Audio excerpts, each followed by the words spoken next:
વિશ્વવિખ્યાત મહારાજા સયાજીરાવ યુનિવર્સિટીની હેડ ઓફિસ ખાતે senate મેમ્બરે social work ફેકલ્ટીના ડીનની વિરોધમાં વીસીને આવેદનપત્ર આપ્યું હતું. મહારાજા સયાજીરાવ યુનિવર્સિટીના ફેકલ્ટી ઓફ સોશિયલ વર્કના ડીને એક્ઝામિનેશનના નીતિ નિયમોનો ઉલ્લેખ ન કરી વિદ્યાર્થીઓના વાઇવા એક્સપર્ટના નામ જાહેર કરવાના મામલે યુનિવર્સિટીના સેનેટ મેમ્બર કપિલ જોશીએ ફેકલ્ટી ઓફ સોશિયલ વર્કના ડીન ભાવનાબેન મહેતા વિરુદ્ધ આવેદનપત્ર આપી તેમને સસ્પેન્ડ કરવાની માંગ કરી છે. જો ભાવનાબેન મહેતા સામે યુનિવર્સિટીના સત્તાધીશો દ્વારા કોઈ પણ પગલાં લેવામાં નહીં આવે તો આંદોલનની સાથે કોર્ટમાં જવા માટેની પણ તૈયારી સેનેટ સભ્ય કપિલ જોશીએ બતાવી છે. ડિપાર્ટમેન્ટ પણ અમારી ફેકલ્ટી ઓફ સોશિયલ વર્કના છે. આજે સારા યુનિવર્સિટીની અંદર વિદ્યાર્થીઓ ચોરી કરે કે વિદ્યાર્થીઓથી કંઈ ભૂલ થાય તે વિદ્યાર્થીઓને દંડવામાં આવે છે. એ વિદ્યાર્થીઓ સામે તમે શિક્ષાત્મક નાવું જોઈએ. આ બેનને તાત્કાલિક આ બેનને ના કંટ્રોલ ઓફ એક્ઝામથી દૂર કરો, સસ્પેન્ડ કરો, નાની પર ઇન્ક્વાયરી સાહેબ એ સમયની અંદર ને 5 ઇન્ક્રીમેન્ટ એના આખા પોતાની લાઈફના કેરિયરની અંદર જ્યારે રોકવામાં આવેલા એવી રીતના આ ભાવના મહેતા બેનને સસ્પેન્ડ કરો. સૌથી પહેલા અમારી માંગ એને હેડ ઓફ ડિપાર્ટમેન્ટમાં જ્યારે એ કોઈ ભૂલ કરતો હોય છે ત્યારે આ બેન આ પ્રોફેસર ભાવના મહેતા બેન દ્વારા એ શિક્ષકને શોકોઝ નોટિસ પાઠવવામાં આવે છે, એની પાસેથી માફીપત્રો લખવામાં આવે છે. તો જ્યારે અવડી મોટી ભૂલ કંટ્રોલ ઓફ એક્ઝામિનેશન તરીકે આજે જે ગોપનીયતા જે એક્ઝામની હોવી જોઈએ એ ત્યાંથી બી તમે તત્કાલી એને છૂટા કરો. અને ચોથી માંગ છે કે જે ગુજરાત પબ્લિક યુનિવર્સિટી 2023 ના નિયમ પ્રમાણે આ બેન ઉપર ઇન્ક્વાયરી બેસાડવી પડે.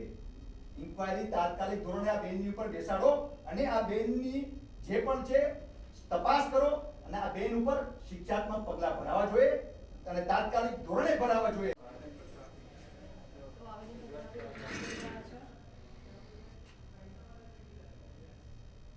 સર, પ્રોફેસર ભાવના મહેતા હું વાઇસ ચાન્સલરને આજે રજૂઆત કરી છે. જરૂર પડશે તો હવે ચાન્સલરને રજૂઆત કરીશું અને જરૂર પડશે તો આગળ એજ્યુકેશન મિનિસ્ટરને પણ કમ્પ્લેન કરીશું.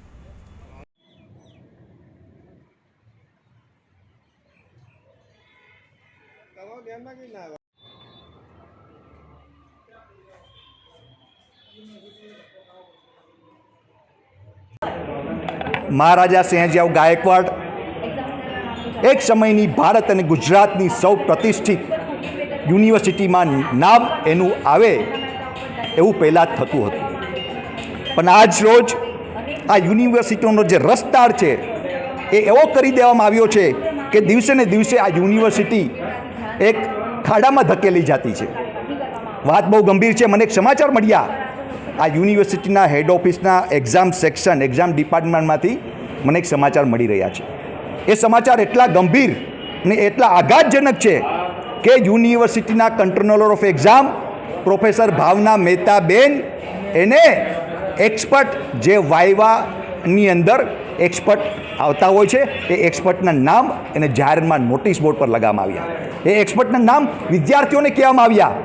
જે કોઈ પણ પરીક્ષા લેનાર હોય કે તેની પ્રક્રિયા સંભાળનાર હોય દરેક વ્યક્તિ પછી તે શિક્ષક હોય કે પરીક્ષક હોય કે ડીન હોય કે હેડ હોય કે ક્લાર્ક હોય કે પેપર છાપનાર જે પ્રેસ આપણું યુનિવર્સિટીનું પ્રેસ છે એ પ્રેસની અંદર જે પેપર છાપનાર સભ્ય પણ હોય કે ઉચ્ચ સ્તરના રજિસ્ટ્રાર હોય કે કંટ્રોલર ઓફ એક્ઝામિનેશન હોય કે વાઇસ ચાન્સલર હોય આ બધાએ આ પરીક્ષાની સહજતા અને સાત્વિકતા સંપૂર્ણપૂરે ગુપ્તતા જાળવવી જરૂરી છે. આ બહુ મહત્ત્વનો મુદ્દો છે કે કોઈ પણ એક્ઝામ હોય એ એક્ઝામની ગુપ્તતા જાળવવી આ બધાનો એક શિક્ષકનો ધર્મ હોય છે. પણ આ ધર્મ આજે સાધનાની પવિત્રતા આ પ્રોફેસર ભાવનાએ ના જાળવી અને જે વાઇવાની અંદર જે વાઇસ ચાન્સલર દ્વારા જે એક્ઝામિનરના એક્સપર્ટના નામ મૂકવામાં આવ્યા એ જાહેરમાં આ બેને નોટિસ બોર્ડ પર અને પીએચડીના જે ગાઈડલાઇન્સનું ઉલ્લંઘન કરવામાં આવ્યું છે, એક્ઝામિનેશનનું ઉલ્લંઘન કરવામાં આવ્યું છે. તેના માટે આજ રોજ અમે યુનિવર્સિટીના વાઇસ ચાન્સલરને અમે માંગ કરી છે કે તાત્કાલિક ધોરણે પ્રોફેસર ભાવના મહેતાને સસ્પેન્ડ કરવામાં આવે, એને કંટ્રોલર ઓફ એક્ઝામિનેશનમાંથી છૂટા કરવામાં આવે ને એની સામે ગુજરાત પબ્લિક યુનિવર્સિટી એક્ટ 2023ના ધારાધોરણ મુજબ એમની સામે ઇન્ક્વાયરી બેસવામાં આવે. જેમ વિદ્યાર્થીઓને દંડવામાં આવે છે એવી રીતના ભાવના મહેતાને પણ દંડવામાં આવે. ને આ ભાવના મહેતા પોતાની જાતને બહુ તિસ્માર ખા સમજે છે. કારણ કે જ્યારે પણ કોઈ વ્યક્તિ કે ક્યારે કોઈ શિક્ષક કે ક્યારે કોઈ ક્લર્ક કે પટાવાળો કાંઈ પણ ભૂલ કરતો હોય છે તો ભાવના મહેતા એને સોકોઝ નોટિસ પાઠવતા હોય છે, એની પાસે માફીનામા પત્ર લખાવતા હોય છે. તો આજે દિવસ આવ્યો કે ખુદા કે ઘર દેર નહીં અંધેર હે, તો આજે ભાવના મહેતાનો પણ વારો આવ્યો કે આજે એને ભોગવવું પડશે.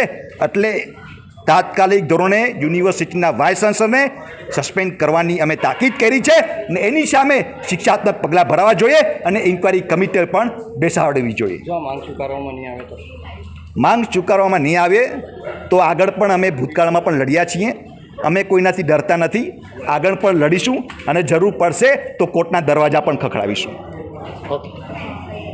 મેમોરેન્ડમ મળ્યું છે, આ વિષય આખો સમજીને અમે એના ઉપર આગળ વધીશું.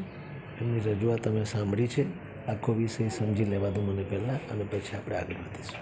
સર યુનિવર્સિટી કેવી કાર્યવાહી પર જશે? હવે તો જરાક એકવાર હું આખો વિષય સમજી દઉં, કપિલભાઈને બી વિનંતી કરું છું એ બાબતે આખો વિષય સમજી દઉં અને પછી હું આગળ એ પ્રમાણે વધવા પ્રયત્ન કરું છું. સર આના માટે કોઈ કમિટી રચાશે કે પછી આપ શ્રી નિર્ણય લેશે? ના, એમની રજૂઆતને ધ્યાનમાં લઈને મને આખું વાંચી લેવા દો અને પછી હું આગળ